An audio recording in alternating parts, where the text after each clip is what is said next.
Hello everyone, welcome to chemistry वाला BMS. आज का जो अपना लेसन है ये एक नया सेक्शन ही है जिसमें हम मेनली स्कूल गोइंग स्टूडेंट्स के लिए बना रहे हैं 11th और 12th बोर्ड्स में। क्योंकि हम ये सिर्फ एनसीईआरटी पे फोकस करने वाले हैं। एनसीईआरटी की इंपॉर्टेंस आप जानते हो, खास करके केमिस्ट्री में। जैसे हमारे लिए ऑक्सीजन जरूरी है, मछली के लिए पानी जरूरी है, वैसे ही बोर्ड्स के लिए एनसीईआरटी जरूरी है। मेंस और नीट में भी एनसीईआरटी के ही क्वेश्चंस आते हैं और केमिस्ट्री में तो हम इग्नोर कर ही नहीं सकते। जब मैं कोचिंग में पढ़ाता हूं, पेरेंट्स का मेन कंसर्न होता है क्या सर आप एनसीईआरटी भी कवर करवाओगे, और हम कितना भी बोल ले उन्हें वो ट्रस्ट नहीं आता कि एनसीईआरटी हो भी पाएगा कि नहीं। तो आप इस लेसन में देखोगे कि हम प्योरली एनसीईआरटी के exercise in text question solve कर रहे हैं और आपको जो भी डाउट हो आप हमें ये बता सकते हैं। तो इस लेसन को आप ज्यादा से ज्यादा स्कूल के बच्चों में 11th 12th वालों में शेयर करें, लाइक करें, सब्सक्राइब करें, और जो भी डाउट हो और जिस भी चैप्टर का आपको सॉल्यूशन डिस्कस करना है एनसीईआरटी का, कमेंट सेक्शन में जरूर बताएं। तो आज हम डिस्कस कर रहे हैं चैप्टर 2 क्लास 12 सॉल्यूशन। इन टेक्स्ट क्वेश्चन देखते हैं कुछ। अभी तक जहां तक का मैंने नोट्स अवेलेबल करवा रखा है यूट्यूब पे, उतना ही क्वेश्चन हम आज डिस्कस करने वाले हैं। तो होप आपने थ्योरेटिकल पार्ट कंप्लीट कर लिया होगा और आपने न्यूमेरिकल भी सॉल्व कर लिया है, लेकिन फिर भी मैं अपनी तरफ से प्योरली एनसीईआरटी, प्योरली बोर्ड्स के लिए, नीट और मेंस में भी यहां से क्वेश्चन आते हैं, उसके लिए क्वेश्चन डिस्कस कर रहा हूं। तो चलिए पहले क्वेश्चन पे ध्यान देते हैं कि calculate the mass percentage of benzene and carbon tetrachloride, और दोनों का हमें मास दिया हुआ। अब हमें पता है कि मास परसेंटेज कैसे निकालते हैं। जिसका भी हमें मास परसेंटेज निकालना है उसका मास बाय टोटल मास, मतलब सॉल्यूशन का इनटू 100। तो सबसे पहले आप टोटल मास ऑफ सॉल्यूशन निकाल लो, ये हो गया। मास परसेंट ऑफ बेंजीन निकालना है तो आप क्या बोलोगे कि mass of solute by mass of solution into 100। CCl4 का निकालना है तो ये है mass of CCl4 by solution into 100। अब देखो ये ऑनलाइन सॉल्यूशन से ही लिया गया है, तो मैं आपको इसमें गड़बड़ियां भी बताऊंगा कि क्या हम स्किप कर सकते थे। देखो आप सिंपली अगर आप एक का परसेंटेज निकाल लेते हो तो 100 से डिवाइड कर देते तो आपको दूसरा परसेंटेज मिल जाता, जरूरत नहीं थी सेकंड वाले स्टेप को फिर से करने की। तो मैं आपको ये भी बताता चलूंगा कि कहां पे हम स्टेप स्किप कर सकते हैं और क्या बहुत बेकार टाइप का दिया हुआ है। Second question, calculate the mole fraction. Mole fraction का हमें फॉर्मूला पता होता है, moles of a given component by total moles. किसका निकालना है? 30% बाय मास कार्बन टेट्राक्लोराइड। तो देखो जब भी ये परसेंटेज दिया रहता है, मैंने आपको बताया है, इसको एक्सपेंड किया करो कि 30 gram of benzene in 100 gram of solution. तो जैसे ही आप एक्सपेंड करोगे आपको मास ऑफ सॉल्यूशन मिल जाएगा और क्या मिल जाएगा? मास ऑफ सॉल्यूट मिल जाएगा। अब आपको मोल फ्रैक्शन निकालना है तो हमें सबका मोल्स चाहिए, तो मोल्स ऑफ बेंजीन निकाल लो given mass by molar mass. Moles of CCl4 निकाल लो। अब आ जाओ मोल फ्रैक्शन। तो मोल फ्रैक्शन में हम मान लो बेंजीन का निकालना है तो moles of benzene by total moles. तो यहां से अपना मोल फ्रैक्शन आ गया 0.458। अब आप जानते हो कि सारे मोल फ्रैक्शन को मिला करके ये क्या होता है? 1। तो आप 1 में से सब्ट्रैक्ट कर दोगे तो आपको मोल फ्रैक्शन ऑफ CCl4 भी मिल जाएगा। Next question 2.3, calculate the molarity of each of the following solution. हमें मोलैरिटी निकालना है। देखो पहला है 30 gram of this compound in 4.3 litre solution. तो ये है आपका वॉल्यूम ऑफ सॉल्यूशन और ये है मास ऑफ सॉल्यूट। तो हमें पता है मोलैरिटी का फॉर्मूला क्या होता है? Moles of solute by volume of solution. तो सबसे पहले हमें क्या निकालना पड़ेगा? मोल्स। मोल्स क्या होता है? Given mass by molar mass. तो हमें इसका मोलर मास निकालना पड़ेगा। मोलर मास के लिए आपको जो भी मास चेंज चाहिए वो क्वेश्चन में दिए रहते हैं। जैसे कोबाल्ट है, कोबाल्ट का मोलर मास दिया रहेगा क्वेश्चन में। अच्छा 6H2O है, मतलब 6 बार H2O। तो H2O का मास होता है 18 ग्राम पर मोल। तो 6 × 18 करना पड़ेगा। जब आप ये सब कुछ कर लोगे तो आपको मोलर मास मिलेगा 310.7 और मोल्स आ जाएगा ये। And this is the volume of solution. तो मोलैरिटी आ जाएगा moles by volume of solution in litres. Second question देखो, यहां पे थोड़ा लेंदी वे में किया हुआ है, हम इसको शॉर्टकट में भी कर सकते थे। जो फॉर्मूला आपको बताया जाता है फॉर डाइल्यूशन, देखो सेकंड क्वेश्चन क्या है? 30 ml ऑफ 0.5 मोलर H2SO4, ठीक है ना। ये एक सॉल्यूशन जिसको हमने डाइल्यूट कर दिया टू गेट 500 ml। अब डाइल्यूशन के लिए आपको फॉर्मूला पता होता है कि डाइल्यूशन में मोल्स ऑफ सॉल्यूट कांस्टेंट होता है, तो फॉर्मूला हम यूज करते हैं M1V1 is equals to M2V2। तो हम सिंपल यहां पे ये रहा M1, ये रहा V1, ये रहा V2 और हम M2 निकाल सकते थे। M1V1 क्या होता है, मोल्स ऑफ सॉल्यूट, जो कि क्या है, कांस्टेंट। पहले वाला इज इक्वल्स टू बाद वाला, means what, after dilution. But यहां थोड़ा सा लेंथी मेथड से किया गया है, तो चलो ये भी देख लेते हैं हम। अब देखो 0.5 मोलर का मतलब क्या है कि 0.5 moles of solute in 1000 ml of solution. तो 0.5 मोल इन 1000 ml, तो जो आपने 30 ml लिया है उसमें कितने मोल्स हैं, तो 30 ml में यूनिटरी मेथड से इतने मोल्स आ जाएंगे 0.015। ठीक है। अब आपको मोल्स मिल गया कि वो 30 ml में कितने मोल्स ऑफ सॉल्यूट थे, तो moles of solute is fixed and volume of solution जो हमें फाइनल लाना है वो 500 ml है, मतलब 0.5 लीटर। तो मोलैरिटी आ जाएगी moles by volume, that is 0.03। इसके बाद नेक्स्ट आ जाओ, calculate the mass of urea required to make 2.5 kg of 0.25 molar aqueous solution. तो हमें मास ऑफ यूरिया मतलब वो सॉल्यूट का मास निकालना है ताकि हम 0.25 मोलर 2.5 kg सॉल्यूशन बना ले। तो सबसे पहले मोलालिटी को फिर से आप एक्सपेंड करो। इसका मतलब क्या है कि 0.25 moles in 1 kg of solvent. 1 kg of solvent है, ध्यान देना, सॉल्वेंट, ठीक है ना। तो आप देखो 1 kg मतलब क्या हो गया, 1000 ग्राम ना, और हमें कितना बनाना है, 2.5 kg बनाना है। तो 2.5 kg के लिए यूरिया कितना चाहिए, पहले ये तो निकाल लो। ये किस में है, 1 kg में है, तो 2.5 kg में हमें कितना यूरिया चाहिए। तो देखो कि ये रहा आपका 0.25 मोल का मास, 0.25 मोल का मास। तो क्या लिखते हैं, moles given mass bye molecular mass. तो इससे आ जाएगा 15 ग्राम, ठीक है ना। तो फिर उसके बाद हम निकाल लेंगे मास of solution. Mass of solution कैसे निकालेंगे, तो सॉल्वेंट का मास था 1000 ग्राम ना, 0.25 मोल इन 1 kg of solvent means 1000 gram of solvent. तो सॉल्यूशन क्या होगा, 1000 प्लस 15, तो ये क्या हो गया, इतना kg। तो ये है मास ऑफ सॉल्यूशन। इतने सॉल्यूशन में 15 ग्राम यूरिया है, तो 2.5 kg सॉल्यूशन में यूरिया कितना होगा, तो ये आ जाएगा 37 ग्राम। ठीक है, ध्यान से सुनो फिर से एक बार, हमें 2.5 kg बनाना है, 0.25 मोलर सॉल्यूशन। तो 0.25 मोलर को एक्सपैंड किया तो 0.25 moles in 1 kg of solvent. 0.25 मोल का मास निकाला तो वो आ गया 15 ग्राम। कैसे निकाला, given mass by molar mass. तो गिवन मास आ गया 15 ग्राम, मतलब 1000 ग्राम सॉल्वेंट में 15 ग्राम सॉल्यूट है।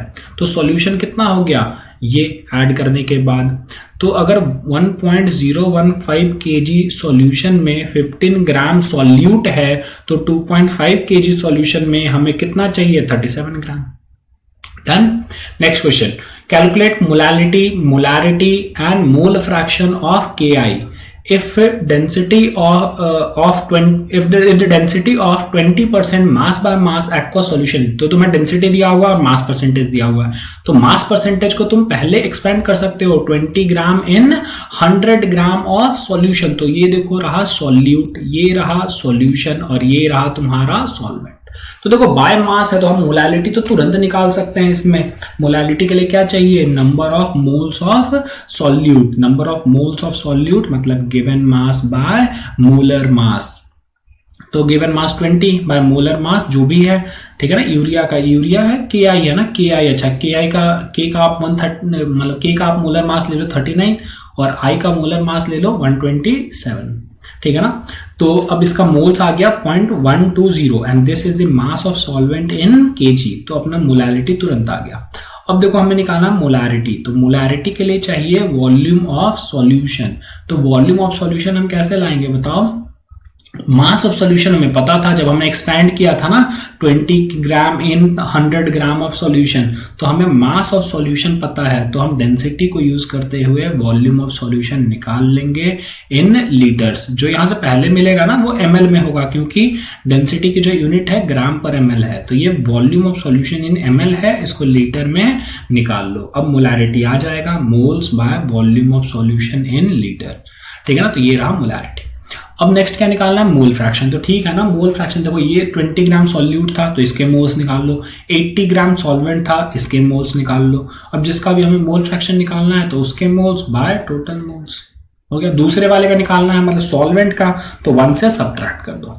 अब देखो ये सब थोड़े बेसिक क्वेश्चन है और मेनली ये डाउट क्लियरिंग या फिर मैं सॉल्यूशन को ही एक्सप्लेन कर रहा हूं, इसलिए स्पीड थोड़ी सी फास्ट हो सकती है। तो आप अब तो टेक्नोलॉजी का जमाना है, आप इसको थोड़ा सा स्लो कर लो, 0.5x पे सुन लेना, या फिर जहां पे आपको डाउट हो आप रिपीट करके उसको सुन लो कि क्या हो रहा है और फिर आगे बढ़ते रहो, ठीक है ना। तो बहुत टाइम हम इसमें वेस्ट नहीं कर सकते हैं क्योंकि बहुत सारे क्वेश्चन आपसे हो गए होंगे।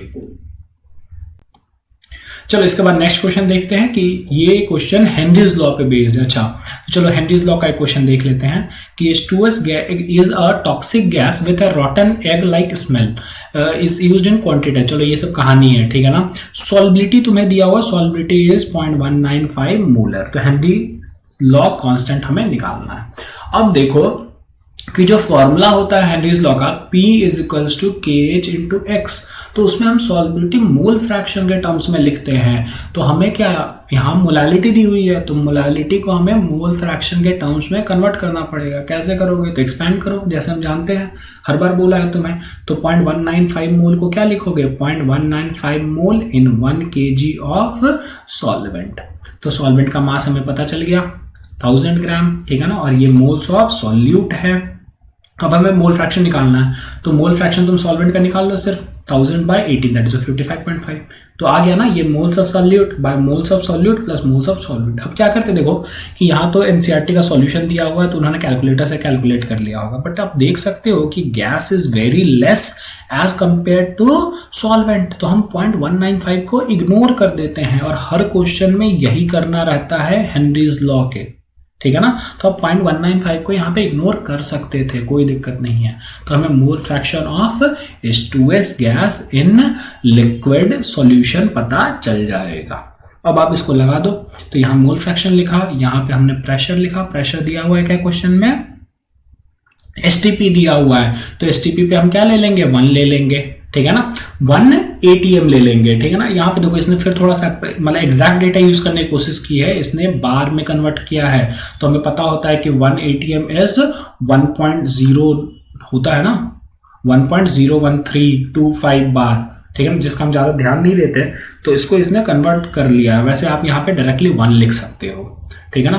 तो इसके बाद यहाँ पे मोल फ्रैक्शन का जो वैल्यू था वो पुट कर दो, तो आपके पास इतना बार सॉल्यूशन आ जाएगा, ठीक है। आप 1 लिख लेते, ATM डायरेक्ट आ जाता, तो बहुत ज्यादा डिफरेंस इससे नहीं आने वाला है। नेक्स्ट क्वेश्चन देखते हैं, फिर से जो क्वेश्चन है वो हेनरीज लॉ पे ही है। इसमें क्या बोला जा रहा है कि Henry's law constant for CO2 is, अच्छा हेनरीज लॉ कांस्टेंट दिया, पास्कल है, यूनिट ध्यान देना। देखो P is equals to KH into x जो फॉर्मूला था उसमें यूनिट ऑफ P और KH सेम होना चाहिए, ठीक है ना। तो ये है पास्कल में। Calculate the quantity of CO2 in 500 ml of soda water, ठीक है। तो हमें गैस पता करना है सोडा वाटर में कितना है, एट 2.5 ATM, एट 2.5 ATM। अच्छा प्रेशर भी दिया हुआ, तो प्रेशर की जगह पे 2.5 लिख दोगे, KH के जगह पे ये पास्कल लिख दोगे। अच्छा 2.5 ATM को पास्कल में कन्वर्ट करना है तो 101,325 से मल्टीप्लाई करना पड़ेगा। 1 ATM is equals to 101,325 pascal. Approximation में हम डायरेक्टली 10⁵ भी लिख देते हैं, तो मोल फ्रैक्शन आ जाएगा P/KH। तो ये रहा अपना प्रेशर, पार्शियल प्रेशर, ये रहा अपना KH, डिवाइड कर दो, मोल फ्रैक्शन आ गया, ठीक है ना। क्या निकालना था, क्वांटिटी मतलब मास निकालना है। तो अच्छा मोल फ्रैक्शन आ गया है और कितना 500 ml वाटर था, 500 ml लिखो वाटर का या फिर 500 ग्राम लिखो, सेम ही है। तो ये आ जाएगा मोल्स ऑफ वाटर। अब तुम जानते हो मोल फ्रैक्शन क्या होता है, moles of CO2 by moles of CO2 plus moles of water. But तुम्हें बोला कि मोल्स ऑफ CO2 को हम क्या कर देते हैं, इग्नोर कर देते हैं। तो तुम क्या लिख सकते हो, moles of gas by moles of water. तो हमें मिल जाएगा मोल्स ऑफ गैस। अगर मास निकालना है तो हम इसे मोलर मास से मल्टीप्लाई कर देंगे, ठीक है, डन। तो आप आराम से पॉज कर करके एक एक क्वेश्चन सॉल्व करके फिर आगे बढ़ो, थोड़ा सा स्पीड को स्लो कर लो इसका, जिसको जैसा चाहिए। अगर मैं बहुत ज्यादा स्लो बोलूंगा तो फिर बहुत ज्यादा टाइम टेकिंग हो जाएगा, ठीक है, तो आप अपने हिसाब से इसको मॉडिफाई कर लो। अब आ जाओ, इतने क्वेश्चंस हमने कर लिए इन टेक्स्ट वाले, क्योंकि मैंने इतने ही तक पढ़ाया था। अब इसके बाद एक्सरसाइज के क्वेश्चंस देख लेते हैं जो हम अब तक सॉल्व कर सकते हैं।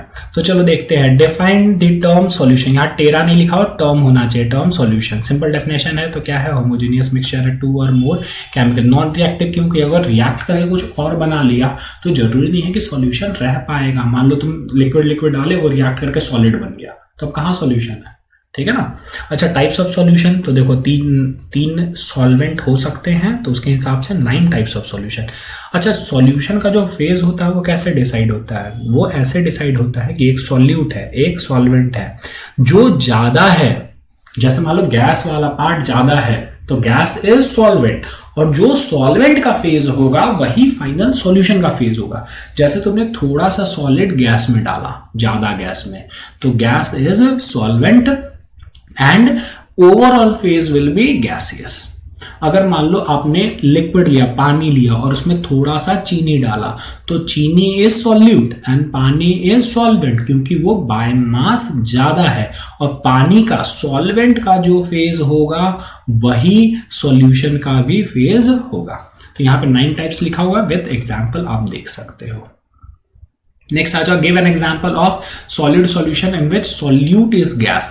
अच्छा, सॉल्यूट क्या होना चाहिए, गैस होना चाहिए, और सॉलिड सॉल्यूशन में व्हाट, कि सॉल्वेंट सॉलिड होना चाहिए। तो आप 11th में ऑर्गेनिक याद रख सकते हो, जो कैटेलिटिक हाइड्रोजनेशन था उसमें क्या लिखा हुआ था, H2PD, तो H2 is gas and PD is solid, तो ये हो गया गैस इन सॉलिड। ठीक है, डिफाइन द टर्म्स, तो आप डेफिनेशन तो आप समझ ही सकते हो, पढ़ लेना, और सब में एक्सपैंड करना जरूरी है, देख लेना मैं बार बार बोल रहा हूं। चलो नेक्स्ट क्वेश्चन पे आते हैं। ये क्वेश्चन थोड़ा इंपॉर्टेंट है, आप इसको अच्छे से ध्यान से देख सकते हो। देखो इसमें क्या है, क्या कि आपके पास एक नाइट्रिक एसिड सॉल्यूशन है जो 68% बाय मास है। तो देखो बाय मास बोला तो आप डायरेक्टली पहले इसको एक्सपैंड करो, क्या लिखोगे, 68 gram of nitric acid in 100 gram of solution. ठीक है ना, तो हमें क्या मिल गया बताओ, हमें मास ऑफ सॉल्यूट मिल गया एंड मास ऑफ सॉल्यूशन मिल गया। ठीक है ना, अब तुम्हें क्या चाहिए बताओ, यहाँ पे मोलैरिटी निकालना है। मोलैरिटी के लिए तुम्हें क्या चाहिए बताओ, moles and volume of solution. तो देखो मोल्स हम इजीली लेकर के आ जाएंगे, गिवन मास में मोलर मास, ये रहा मोल्स ऑफ सॉल्यूट। अब तुम्हें क्या चाहिए, वॉल्यूम ऑफ सॉल्यूशन, बट तुम्हारे पास क्या है, मास ऑफ सॉल्यूशन और डेंसिटी, तो डेंसिटी से तुम वॉल्यूम ऑफ सॉल्यूशन निकाल लो, density is mass by volume. आ गया ये वॉल्यूम ऑफ सॉल्यूशन ml में है, क्योंकि डेंसिटी की यूनिट ml में थी। अब हमें क्या करना पड़ेगा, उसको लीटर में कन्वर्ट करना पड़ेगा और फिर आ जाएगा मोलैरिटी। समझ में आ गया ना, तो सिंपल ऐसे रहेगा। अब देखो ये नेक्स्ट क्वेश्चन एक है, और इसमें पीपीएम के बारे में क्या दिया हो बताओ, कुछ है क्या अलग से। चलो ये यही चीज है कि अ solution of glucose is level 10% weight by weight, हमने इसको बोल रखा है। What would be the molarity, mole fraction of each component and molarity भी निकालना। देखो सिंपल है कि क्वेश्चन सॉल्व करने के लिए हमें अप्रोच कैसे करना है, तो ऐसे कि हमें देखना है, सबसे पहले लिखो कि गिवन क्या है और हमें निकालना क्या है। जैसे मोलैरिटी निकालना है तो मोलैरिटी लिख लो। अच्छा ठीक है, अब इसके लिए हमें चाहिए क्या क्या, तो मोल्स ऑफ सॉल्यूट, तो टारगेट करो कि मोल्स ऑफ सॉल्यूट निकालना है। नीचे में क्या है, वॉल्यूम ऑफ सॉल्यूशन, तो हमें वॉल्यूम ऑफ सॉल्यूशन निकालना है। तो गिवन क्या है और रिक्वायर्ड क्या है, ये दो पहले पता तुम्हें चल जाना चाहिए, तो ये कहीं पे लिख लिया करो और फिर उस डायरेक्शन में प्रोसीड करो। तो जैसे देखो हमें मोलैरिटी निकालना है, मतलब हमें मोल्स ऑफ सॉल्यूट कैसे भी लाना है और मास ऑफ सॉल्वेंट। अब देखो तुम क्या बोलोगे 10% वेट बाय वेट को, कि 10 gram of glucose in 100 gram of solution, तो 90 ग्राम क्या हो जाएगा, पानी। तो ये रहा सॉल्वेंट, ये रहा सॉल्यूट, और 100 ग्राम हुआ सॉल्यूशन, तीनों के मास आ गए ना। अब मान लो तुम्हें मोलैरिटी निकालना है, तो मोल्स ऑफ सॉल्यूट, ये रहा moles of solute by mass of solvent in KG, तो ये रहा मास ऑफ सॉल्वेंट। ठीक है ना, इसको केजी में कन्वर्ट कर लो, तो ये हो गया मोलैरिटी। तुम्हें मोल फ्रैक्शन निकालना, मतलब दोनों का मोल्स, तो ये मोल्स ऑफ ग्लूकोज है, ये तुम्हारा मोल्स ऑफ वाटर है, आ गया। ठीक है ना, अब फाइनली हमें मोलैरिटी भी निकालना, तो मोलैरिटी के लिए तुम्हें वॉल्यूम ऑफ सॉल्यूशन चाहिए। मोल्स तो हमें पहले पता है, ये रहा moles of solute, volume of solution, तो तुमने वॉल्यूम ऑफ सॉल्यूशन क्या इमेजिन किया था, 100 ग्राम, तो वॉल्यूम वो नहीं था, वो क्या था, मास ऑफ सॉल्यूशन था 100 ग्राम। अब तुम्हें क्या कन्वर्ट करना पड़ेगा, वॉल्यूम में लाना पड़ेगा, तो बाय डेंसिटी। तो वॉल्यूम ऑफ 100 ग्राम सॉल्यूशन आ गया ये, density is mass by volume. अब ये ml में आया है, इसको लीटर में कन्वर्ट करना। डन, समझ में आ जाएगा ना। तो पॉज करके एक एक कर करके सॉल्व कर लो। क्वेश्चन प्रैक्टिस करना बहुत जरूरी है। देखो थ्योरी हमें कितना भी आ जाए, जब तक हम क्वेश्चन सॉल्व नहीं करेंगे तब तक वो कॉन्फिडेंस नहीं आ पाता, ठीक है ना। और एनसीईआरटी सॉल्व कर रखोगे तो आप थोड़े से तो निश्चिंत रहोगे कि बोर्ड्स में अपने मार्क्स अच्छे ही आएंगे। चलो नेक्स्ट, ये क्वेश्चन थोड़ा सा मतलब अच्छा क्वेश्चन है, आप बोल सकते हो, क्योंकि इसमें थोड़ा वो मूल कॉन्सेप्ट भी यूज हुआ है, स्टोइकियोमेट्री वाला पार्ट, तो ये सब भी इसमें है, तो बहुत डिफिकल्ट नहीं है, ठीक है ना। तो हम ध्यान से अगर स्टेप बाय स्टेप करेंगे तो ये अपने से हो जाएगा। देखो क्वेश्चन में है क्या पता है कि यू आर हैविंग Na2CO3 और NaHCO3 का सॉल्यूशन, मतलब मिक्सचर कितना है 1 ग्राम है, तो उसमें Na2CO3 भी है और NaHCO3 भी है।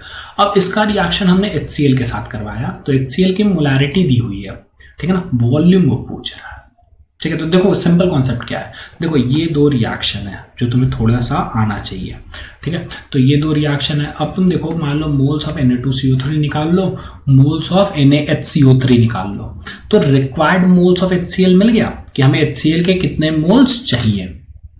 अब HCl के मोल्स हमें पता चल गया, तो मोल्स आप जानते हो ना कि मोलैरिटी इनटू वॉल्यूम, तो मोलैरिटी दिया हुआ, वॉल्यूम निकाल लो, ठीक है। तो अपना सिंपल टारगेट ये है कि हम Na2CO3 के मोल्स निकाल लें, NaHCO3 के मोल्स निकाल लें, और फिर इस रिएक्शन से मोल्स ऑफ HCl रिक्वायर्ड निकाल लें, ठीक है। तो मैथमेटिकल है, चलो देखो Na2CO3 को x मान लो, तो NaHCO3 को क्या मान लेंगे 1 - x। अब दोनों के मोल्स लिख लो, ये रहा मोल्स ऑफ Na2CO3, ठीक है ना, और है क्या, this is the moles of NaHCO3। अब देखो क्वेश्चन में बोला है इक्विमोलर का क्या मतलब है कि दोनों के मोल्स सेम है, तो मोल्स आपने लिखा ना, उन दोनों को सेम कर दो, तो यहां से x आ जाएगा, ठीक है ना। तो हमें मास ऑफ Na2CO3 मिल गया, और हमें मास ऑफ क्या बताओ NaHCO3 भी मिल जाएगा। फिर हमने Na2CO3 का मोल्स निकाल लिया। अब ये मोल्स निकाला तो यही मोल्स तो NaHCO3 का भी होगा ना, सेम है, तो हमें ये फिर से कैलकुलेट करने की जरूरत नहीं थी, तो दोनों के मोल्स सेम है। अब देखो हमें इसका मोल्स मिल गया, और दोनों सेम है। अब देखो आप यूनिटरी मेथड लगाओ, 1 मोल के लिए HCl का कितना मोल चाहिए 2, तो 0.0056 मोल्स के लिए कितना चाहिए ट्वाइस, दैट मीन्स दिस, ठीक है ना। पहले वाले रिएक्शन में HCl कितना चाहिए, दूसरे वाले रिएक्शन में NaHCO3 के मोल्स पता है, 1 मोल के लिए 1 HCl का मोल चाहिए, तो 0.00526 मोल के लिए कितना चाहिए 0.00526 मोल चाहिए। तो पहले वाले में डबल चाहिए और दूसरे वाले में एक ही बार चाहिए, ठीक है ना। तो टोटल कितना हो जाएगा, moles of HCl required this. अब ये मोल्स ऑफ HCl तुम्हें पता चल गया। अब मोल्स जानने के बाद तुम क्या करोगे, मोलैरिटी इनटू वॉल्यूम, तो वॉल्यूम हमें किस में मिल जाएगा, डायरेक्टली लीटर में, ठीक है ना, और उसको फिर हम ml में कन्वर्ट कर सकते हैं। डन। तो ये क्वेश्चन एक बार लिख करके, रिएक्शंस देख करके प्रैक्टिस कर लेना अच्छे से। अब इसके बाद नेक्स्ट आ जाओ। नेक्स्ट क्या है, इसमें देखो 2 सॉल्यूशन अपने पास, एक सॉल्यूशन का 300 ग्राम है और एक सॉल्यूशन का 400 ग्राम है, दोनों को हमने मिक्स कर दिया, ठीक है ना। तो अब फाइनल जो सॉल्यूशन मिला उसका मास परसेंटेज बताना है। तो देखो कैसे मास परसेंट निकालोगे, तुम फाइनल सॉल्यूशन में सॉल्यूट निकाल लो और उसका टोटल सॉल्यूशन का मास निकाल लो, तो मास परसेंटेज आ जाएगा। अब सॉल्यूट कहां से आया, पहले सॉल्यूशन से, और कहां से आया, दूसरे सॉल्यूशन से, तो इसमें कितना सॉल्यूट है, इसमें कितना सॉल्यूट है, निकालो। अब देखो तुम्हें बोला हुआ 25% सॉल्यूशन, मतलब क्या, जो भी सॉल्यूशन होगा उसका 25% क्या होगा तुम्हारा सॉल्यूट। तो 300 ग्राम सॉल्यूशन है तो सॉल्यूट कितना होगा 25% ऑफ 300, ये तो 75 ग्राम सॉल्यूट है पहले वाले सॉल्यूशन में। दूसरे वाले 40% है, तो जितना भी होगा, अगर 1000 ग्राम होता तो 40% उसका, 400 ग्राम है तो इसका 40%, तो 160 ग्राम सॉल्यूट। डन। अब क्या होगा, टोटल मास ऑफ सॉल्यूट निकाल लो, ये टोटल मास ऑफ सॉल्यूशन आ गया, परसेंटेज निकाल लो। समझ में आ गया। तो ध्यान से सुन करके स्पीड थोड़ी सी स्लो कर लो, ठीक है ना, सेटिंग में आता है, इतना तो तुम्हें आता ही होगा, ठीक है। और फिर एनसीईआरटी के क्वेश्चन हम सारे कर लेंगे ऐसे। अब देखो कि नेक्स्ट क्या है, तो एन एंटी फ्रीज सॉल्यूशन, चलो ये कहानी दिया हुआ है, इतना gram of ethylene glycol and इतना ग्राम ऑफ वाटर। अच्छा, ये दोनों से इन्होंने सॉल्यूशन बना लिया और फिर तुम्हें मोलालिटी निकालना है और डेंसिटी दिया हुआ है मोलालिटी। देखो अभी तक तो तुम समझ गए होगे कि कन्वर्ट हम कैसे करते हैं। मोलालिटी है तो मोल फ्रैक्शन कैसे निकाल सकते हैं, मोलारिटी कैसे निकाल सकते हैं। मोलालिटी में मेनली अपने को मास चाहिए होता है कि ऊपर में भी मास वाला टर्म है और नीचे में भी मास वाला टर्म है। अच्छा, हमें ये भी पता है कि कौन सा कंसंट्रेशन टर्म टेम्परेचर पे डिपेंड करता है और कौन सा नहीं करता है ना। तो जिसमें भी वॉल्यूम वाला टर्म आएगा वो टेम्परेचर डिपेंडेंट होगा, क्योंकि टेम्परेचर बढ़ाने से वॉल्यूम क्या हो जाता है, बढ़ जाता है। लेकिन मोलालिटी में कोई वॉल्यूम नहीं है, इट इज हैविंग ओनली मास, तो उसका वैल्यू टेम्परेचर के साथ चेंज नहीं होता। तो चलो मोलालिटी निकालने के लिए देखो, मोलालिटी के तुम्हें क्या चाहिए, मोल्स ऑफ सॉल्यूट, तो यहां से मोल्स ऑफ सॉल्यूट निकाल लो। नहीं, प्रिपेयर्ड फ्रॉम इतना ग्राम इथिलीन ग्लाइकॉल इतना ग्राम ऑफ वाटर। अच्छा, तो देखो यहाँ पे मास ऑफ सॉल्यूट, तो ये मास ऑफ सॉल्यूट हुआ, ठीक है ना, इसका हमने मोल्स निकाल लिया, तो ये रहा मोल्स। और सॉल्वेंट अपने पास 200 ग्राम वाटर है, तो 200 ग्राम वाटर को हमने सॉल्वेंट की तरह ट्रीट किया, तो ये आ गया अपना मोलालिटी, ठीक है ना। अब तुम क्या करोगे बताओ, तो moles of solute by mass of solvent in KG, total mass of solution. अच्छा, ये टोटल मास ऑफ सॉल्यूशन हो गया यहाँ पे, तो इसमें देखो moles of solute by mass of solvent in KG, तो मोलालिटी आ गया, ठीक है। फिर हमें वॉल्यूम, ये मोलारिटी निकालना है, तो हमें वॉल्यूम ऑफ सॉल्यूशन चाहिए, तो हमने डेंसिटी यूज किया, ठीक है, डेंसिटी यूज किया, तो ये अपना फिर वॉल्यूम ऑफ सॉल्यूशन आ गया। फिर आप मोलारिटी निकाल सकते हो, हो गया, ठीक है ना। जनरली वाटर को हम सॉल्वेंट मानते हैं, इसलिए यहां पे 200 ग्राम है ना, फिर भी हमने इसको सॉल्वेंट के जैसे ही ट्रीट किया है। नेक्स्ट क्वेश्चन, अब देखो नेक्स्ट में क्या बोलता है कि अपने पास ड्रिंकिंग वाटर है, ठीक है ना। ड्रिंकिंग वाटर में क्लोरोफॉर्म है, क्लोरोफॉर्म अपने लिए अच्छा नहीं है और इसका जो कंसंट्रेशन है वो 15 ppm है, तो इसको मास परसेंटेज में कन्वर्ट करो। तो हमें पता है ppm क्या होता है, परसेंटेज के जैसा ही है, बट परसेंटेज में हम आउट ऑफ 100 लेते हैं, ppm में हम आउट ऑफ 10⁶ लेते हैं, ठीक है ना।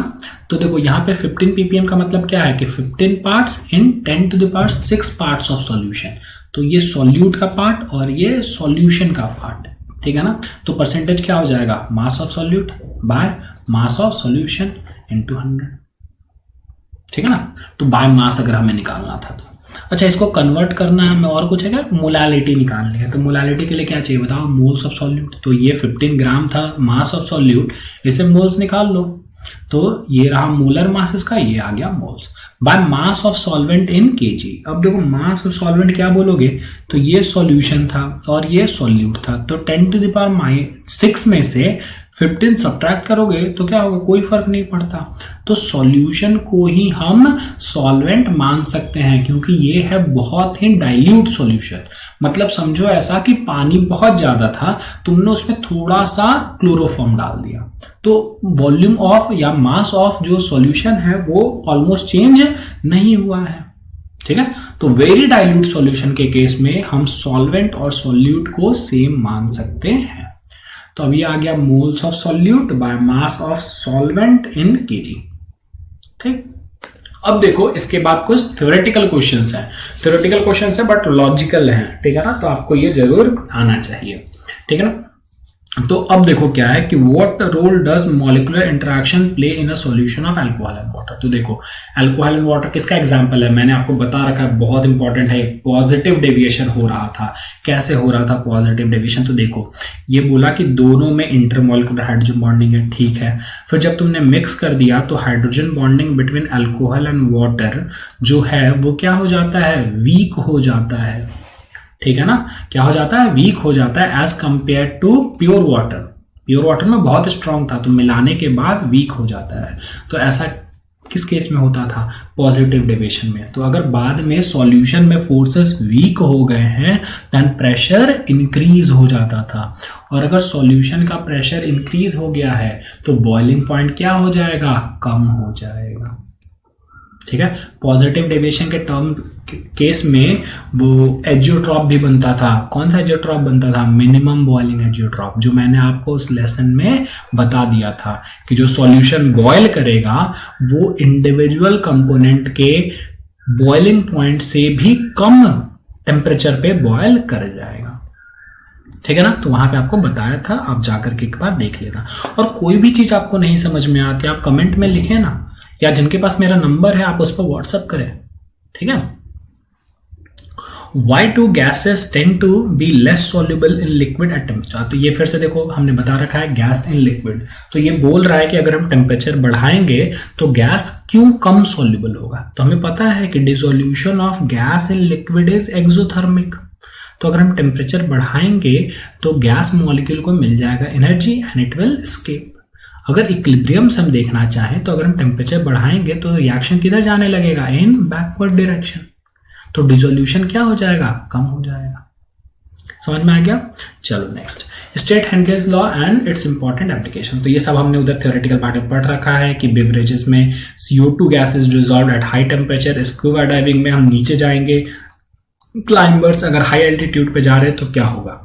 तो इसके लिए आपको वीडियो देखना पड़ेगा जो मैंने बना रखा है। चलो अब इसके बाद ये क्वेश्चन देखते हैं। देखो ये क्वेश्चन थोड़ा हेनरीज लॉ का है, आपको थोड़ा ध्यान से देखना चाहिए क्योंकि हेनरीज लॉ के क्वेश्चंस हम बाय यूनिटरी मेथड भी बना सकते हैं। देखो ये क्या बोलता है पता है कि जब 1 बार प्रेशर है तब सॉल्युबिलिटी ये है, जब ये सॉल्युबिलिटी है तब प्रेशर बताओ। तुम सिंपली यूनिटरी मेथड भी लगा सकते हो हेनरीज लॉ के केस में। तुम ऐसे बोलो देखो कि इतना ग्राम डिसोल्यूशन है तब 1 बार प्रेशर है, इतना ग्राम डिसोल्यूशन होगा तब प्रेशर क्या होगा। तो सिंपली यूनिटरी मेथड। अगर तुम फॉर्मूला से करना चाहते हो तो देखो ये रहता है सॉल्युबिलिटी, जो हम मूल फ्रैक्शन जनरली लिखते हैं। वैसे तुम कोई भी टर्म यूज कर सकते हो। और ये pH KX, तो एक बार P को 1 ले लो, दूसरी बार P को अननोन रखो, KH सेम रहेगा। As solvent is not changing, temperature is not changing, gas भी सेम ही है, तो KH सेम रहेगा। अब देखो यहाँ पे तुम मोल फ्रैक्शन में क्या लिखते थे? Moles of solute by total, moles of solute by total. देखो जो टोटल वाला पार्ट है वो फिक्स है, सॉल्यूशन को इसने चेंज नहीं किया है, इसलिए नीचे वाला पार्ट ऑटोमेटिकली कैंसिल हो जाएगा। तो हम, और दोनों का मोलर मास क्या है? सेम है। तो हम सिंपल सिर्फ मास भी लिख सकते हैं, या फिर तुम जैसे बताया यूनिटरी मेथड लगाना, तुम सिंपली यूनिटरी मेथड से कर लो। तो डिवाइड कर दो अब दोनों को, तो तुम्हें ये इक्वेशन मिल जाएगा, प्रेशर आ जाएगा। अब देखो ये क्वेश्चन जो है, ये क्वेश्चन कॉन्सेप्ट वाइज बहुत इंपॉर्टेंट है, ठीक है ना। कॉन्सेप्ट वाइज कैसे इंपॉर्टेंट है? तो इसमें देखो ये बोला गया है कि राउट्स लॉ में पॉजिटिव और नेगेटिव डेविएशन कैसे होता है। ये क्वेश्चन आप अगर समझ जाओगे तो आपको positive deviation, negative deviation, delta H positive क्यों हुआ, नेगेटिव क्यों हुआ, डेल्टा V पॉजिटिव क्यों होता है, नेगेटिव क्यों होता है, ये सारा कुछ समझ में आ जाएगा। तो इसको मैं आराम से धीरे धीरे बता देता हूँ।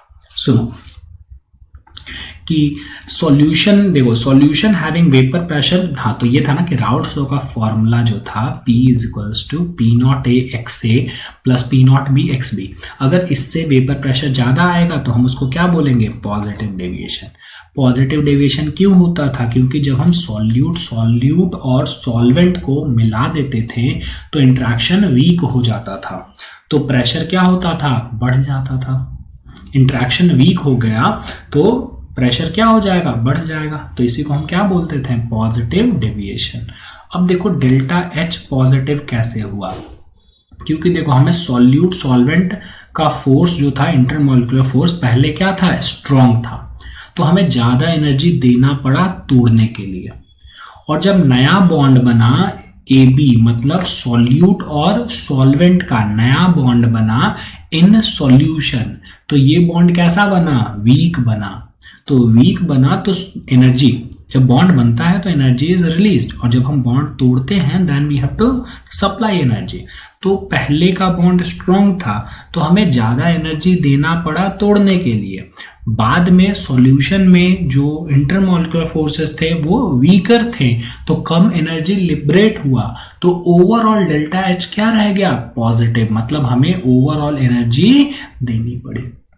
वॉल्यूम को भी हम ऐसे देख सकते हैं कि जब आपने वॉल्यूम 1 लीटर मिलाया था तो इनिशियली सॉल्यूट सॉल्वेंट को ऐड करके क्या हुआ 2 लीटर। जब आपने सॉल्यूशन बना लिया दोनों को मिलाने के बाद, तो इंटरमॉलिक्यूलर फोर्सेस वीक हैं, तो मॉलिक्यूल्स क्या हुए, सेपरेट हुए। सेपरेट होने से वॉल्यूम क्या हो गया था, बढ़ गया था। ठीक है, इसी का उल्टा नेगेटिव डेविएशन में होगा कि बाद का फोर्स क्या होगा, स्ट्रांग होगा, तो जो एनर्जी रिलीज होगी वो ज्यादा होगी एज कंपेयर टू तोड़ने में जो एनर्जी हमें देना पड़ा था। तो डेल्टा एच क्या हो जाएगा, नेगेटिव। और बाद का जो फोर्स है वो स्ट्रांग है, तो मॉलिक्यूल सामने आ जाएंगे, तो वॉल्यूम भी क्या हो जाएगा, घट जाएगा, तो डेल्टा वी क्या आएगा, नेगेटिव। ठीक है ना, समझ में आ गया। तो आज हमने 14 क्वेश्चंस एक्सरसाइज के और कुछ क्वेश्चंस इन टेक्स्ट के भी सॉल्व कर लिए हैं। इसके बाद जो नेक्स्ट वीडियो में ऐड करूंगा वो थ्योरेटिकल पार्ट पे रहेगा। तो आप क्या करोगे कि वो थ्योरी फिर से पढ़ोगे, फिर उसके न्यूमेरिकल सॉल्व करोगे। सिर्फ थ्योरी पढ़ने से कुछ नहीं होने वाला जब तक हम न्यूमेरिकल भी सॉल्व ना कर ले। और आपको जहां पे भी डाउट हो कृपया वो करके मुझे कन्वे करें, ठीक है ना। और इस वीडियो को ज़्यादा से ज़्यादा शेयर और सब्सक्राइब करें। मैं सारे चैप्टर्स के एनसीईआरटी सॉल्यूशंस ऐसे डिस्कस करने वाला हूँ, ठीक है ना। तो आपका एटलीस्ट बोर्ड वाला जो पार्ट रहेगा वो अच्छे तरीके से क्लियर हो जाएगा। केमिस्ट्री का इंपॉर्टेंस हम एनसीईआरटी में ही देखते हैं बोर्ड के लिए, ठीक है ना। तो आप कनेक्टेड रहे मेरे साथ, ठीक है। थैंक्स।